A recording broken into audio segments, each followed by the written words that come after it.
The question that we've been asked is, can you explain how to handle cash when it comes in, as a retainer or some kind of trust payments? To do that, what I'm going to do is I'm going to create a client. It's always easy to start fresh. Let's say the client's name is Harry Bannister. I'm going to create a matter for him. And let's go through the whole notion of he giving us cash. We'll go through different scenarios, of cash with him and see how we will handle that. Okay. Now cash has some issues, like when cash comes as retainer, you need to make sure that you deposit on time. So let me say this is a family issue.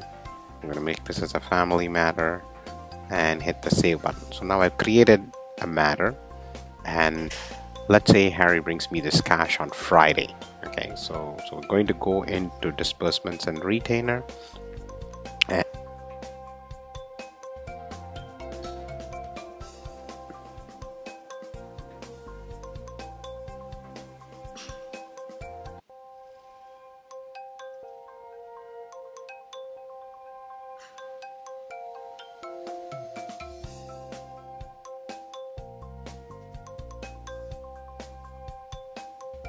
So we're going to go into disbursements and retainer, enter a new retainer. Let's say it's $500 of cash.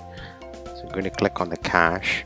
You will choose inter matter account, okay, or a trust cash account. You can create a trust cash account if you want, and you're going to do an apply. When you do an apply, it'll ask you for whether you want to actually deposit now or you want to deposit later. We always recommend that you actually go through and deposit it right away. So when you deposit now, what it'll do is it'll take the money off the trust cash account that you actually put it in right now, and it'll move it to the bank account. And you will see that now it'll prompt you to move it into the bank account. So in the bank account, you need to choose which trust account. Like, I'm going to choose the pool trust account and do an apply.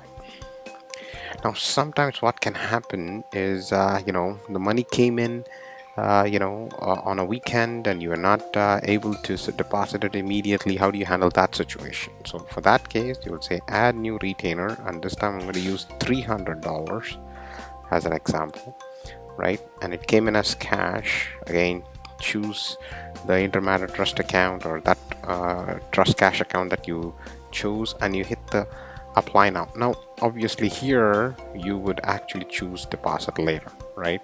So that means you're going to do it on the next day or whatever like that.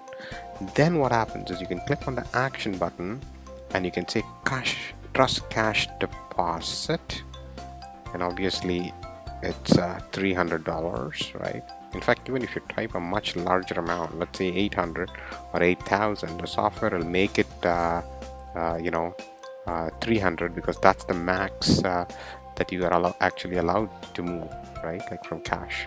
So take the 300, withdraw it from the intermatter account, choose the date when you actually do it. Let's say you're doing it today, keep it that day. Now you're withdrawing it out of the cash account, and once you withdraw it out of the cash account, now it's your responsibility to now deposit it into the proper bank account. Okay, now the proper bank account, it may be a mixed trust account or a real estate or some other account. So just go there and do an apply. Okay, so as you see here, both these transactions, whether you did a deposit now or a deposit later, will have 3 transaction keys. This is you receiving the cash, this is you withdrawing the cash out of the cash account, and this is you depositing. If you actually look in the trust, it'll be even more clearer because so you got 500, you withdrew the cash and you deposited it. Similarly, you got 300, you withdrew that, then you deposited. Okay, at the end of the day in the bank you have $800, but you got to remember that there were 3 transactions to get there for cash.